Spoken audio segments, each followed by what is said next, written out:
Приветствую, друзья! Кого из генералов-героев так называемой СВО вы знаете? Вот прям, чтобы настоящих полководцев, таких, знаете ли, слуга царю, отец солдату.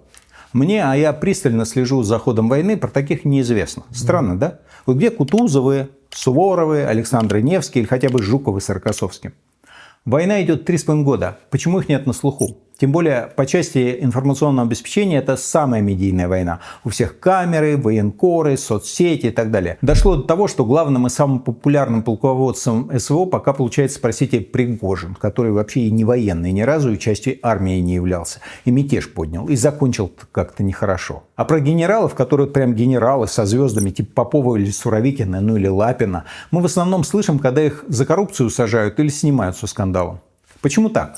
Главная причина, на мой взгляд, в том, что в Кремле патологически боятся популярных военачальников. Боятся, что из рядов армии возьмет да выскочит какой-нибудь Бонапарт, который, по примеру Пригожина, развернет войска совсем в другую сторону. И, конечно, не хотят этого допустить. Поэтому любой сколько-нибудь маломальский популярный генерал сразу оказывается на примете и быстро отстраняется вплоть до тюрьмы. Вспомним причитание Z-общественности по поводу ареста Ивана Попова. Успевший стать популярным в войсках бывший командующий 58-й армии недавно получил 5 лет колонии. А значит, популярные, берегущие личный состав, харизматичные в такой системе обречены. Как и во всей вертикали власти, в армейской среде давно действует отрицательный отбор. Вот и врываются наверх воруны, карьеристы, коррупционеры и настоящие живодеры. Разберем подробнее. Начнем прямо вот с головы. Начальник генерального штаба Валерий Герасимов. Если вы не знали, именно он все еще формально командует так называемой СВО. Вообще, до начала войны в Украине Герасимов пользовался репутацией крупного военного теоретика. Так называемую доктрину Герасимова изучали и комментировали на Западе, пусть и несколько иронично. Автор той самой гибридной войны, которую Россия развязала в 2014 году на Донбассе. Все поменялось после февраля 2022 года. Полный провал специальной военной операции, ведь она, очевидно, спланирована при самом деятельном участии начальника Генштаба. Результат – кровавая затяжная война, которая идет уже 3,5 года, и военного завершения которой все еще не видно. Герасимов мало выступает на публике и больше всего прославился не своими полководческими успехами или даже словами, а критикой со стороны путинского повара Пригожина. Ну, вы наверняка помните. Шойгу! Герасимов! Где боеприпасы?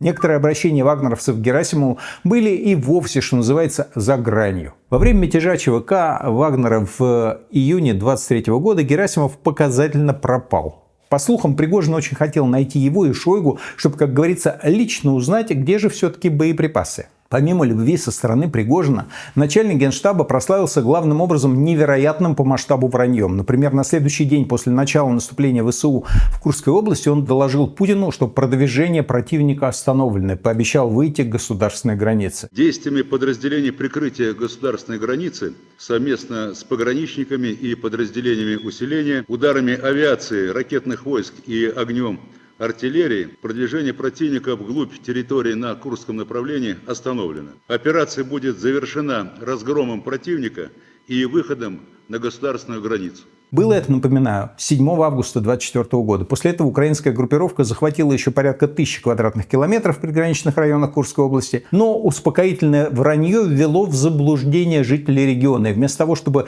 срочно эвакуироваться, они оказались в зоне боевых действий. Многие погибли. Об обещанном тогда выходе к государственной границе тот же Герасимов отчитался в конце апреля 2025 года, то есть спустя 9 месяцев.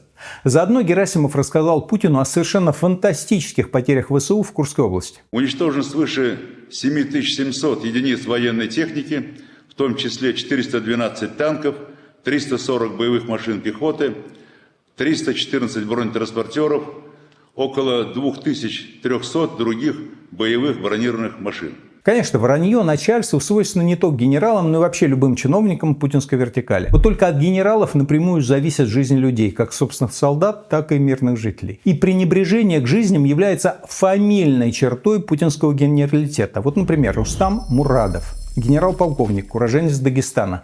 Как полагается, герой России. В честь него в Z-среде даже появился термин «мурадовщина». Знаменит прежде всего провальными штурмами Павловки и Угледара зимой 22-23 годов. Эти атаки сопровождались совершенно невероятными потерями личного состава на уровне 150-300 человек в день. Поля вокруг Угледара в результате выглядели примерно вот так. В оценках полководческих талантов генерала Мурадова удивительным образом были солидарны и западные эксперты, и Z-сообщества. Сумасшедший идиот. По словам известного Z-военкора, по иронии судьбы, признанного иноагентом Романа Алехина, Мурадов в свое время заявил: «Людей тебе жалко, новых дадут». В апреле 23 года Мурадова таки сняли с поста командующего группировки «Восток». В ноябре 24 он назначен первым заместителем главкома сухопутных войск РФ, что, конечно, пенсия, но достаточно почетная.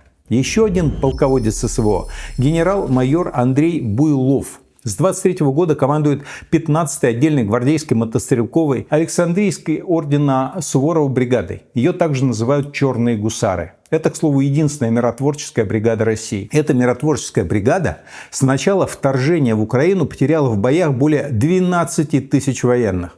Более половины из них числятся погибшими, другая часть объявлена пропавшими без вести. Пик потерь пришелся на период после назначения Буйлова командиром бригады. И, конечно, за эти кровавые мясные штурмы генерал получил звезду героя. Вот как командование Буйлова описывают подчиненные. Это конченая сволочь. Это коррупционер. У него в бригаде все должности продаются и покупаются. Награды в нашей бригаде у Буйлова крайне скупо дают. А в других частях, хоть как-то стараются какую-то хорошую медаль дать. Глядишь, при случае человеку поможет. Если военнослужащие не погибают в мясном штурме, то путинский генерал все равно найдет способ убить подчиненных. Например, отправив на нелепое построение недалеко от передовой. Генерал-лейтенант Сухраб Ахметов в декабре 22 года был назначен командующим 20-й общевойсковой армией. В июне 23 года под Кременной командиры для встречи генерала построили военнослужащих 144-й дивизии. Солдаты ждали Ахметова более 2 часов. Такое скопление военнослужащих на открытом пространстве стало очевидной и легкой целью для Хаймарса. Погибли от 50 до 100 солдат, точное число Минобороны скрывает. В декабре 23 года Путин повысил Ахметова. Понятно, что если генералы так относятся к жизням своих солдат, то чего от них могут ждать мирные жители? Причем с любой стороны. Глава Следственного комитета Бастрыкин настолько живет в своем мире, что он не всегда понимает, когда нужно промолчать и не говорить правду. Вот его впечатление от захваченного Мариуполя. После освобождения Мариуполя мы туда прибыли, и меня поразило, я об этом уже говорил, насколько сильно был уничтожен город. Просто потрясающе. Я сравнил блокадный Ленинград с Мариуполем. Немцы били по блокадному Ленинграду по расписанию в 7 утра и в 7 вечера. Огромное количество поврежденных зданий. Это можно по фотографиям посмотреть. В книгах, посвященных блокаде Ленинграда, и в архивных материалах.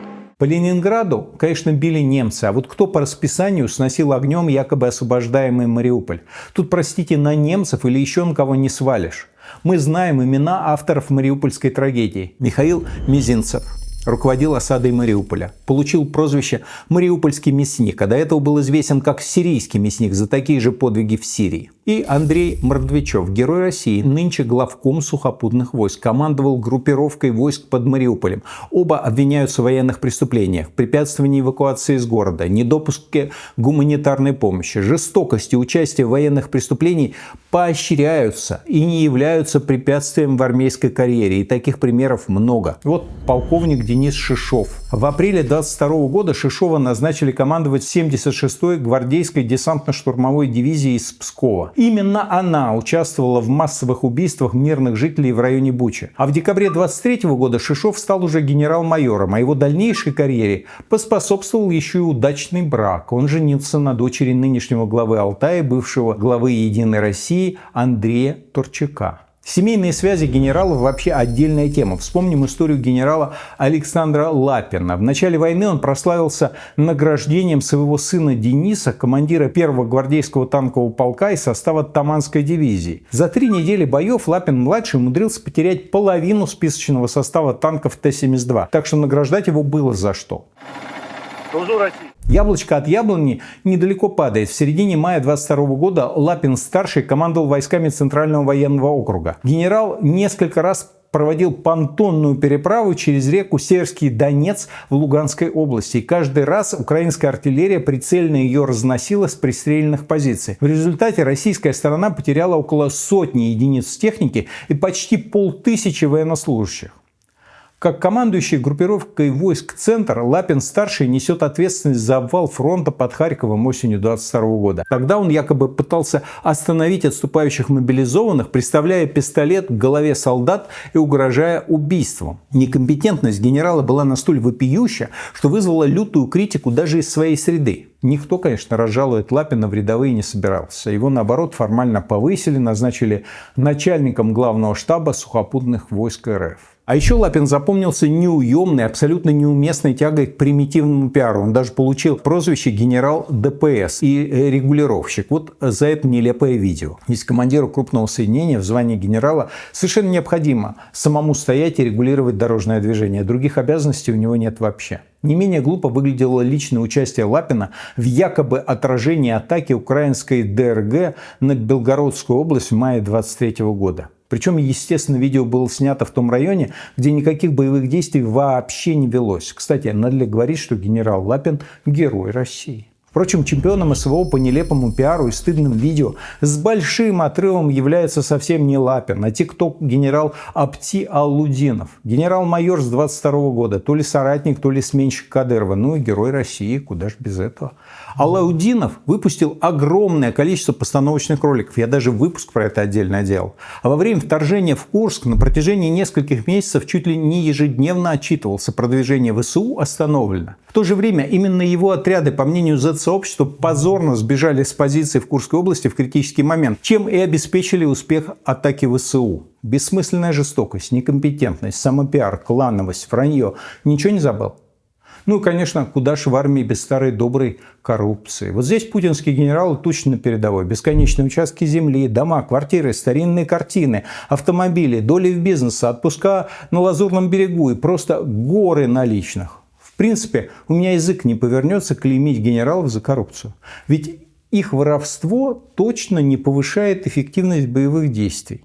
Слава богу, убивать людей меньше будут. Но вот тем, кто на передовой, наверное, обидно все это видеть. Видеть, как те, кто отправляет их в мясные штурмы, сами предпочитают комфорт и роскошь. Вот такой вот получается коллективный портрет современного российского генерала. Очень напоминает путинскую вертикаль в целом, правда ведь? А ведь бывали в современной истории России другие примеры, когда, например, генералы, насмотревшись на нелепость и бессмысленность войн, становились главными миротворцами, возмутителями спокойствия. Помните знаменитое «Хватит, навоевались» от Александра Лебедя? Нам нужны мир, порядок, стабильность. Хватит, навоевались. И вот появление таких героев и таких генералов в Кремле сегодня боятся до жути. Поэтому таких генералов в путинской армии нет. Для него безопаснее поощрять некомпетентных, бездарных, коррумпированных армейских руководителей. Просто лично безопаснее. Но есть и еще одна причина, по которой СВО не порождает легендарных военачальников. Это война несправедливая, не оборонительная, не освободительная, не народная. Поэтому и нет на ней героев. Счастливо вам. У генерала на СВО не героический портрет. Ну какая война, такие генералы.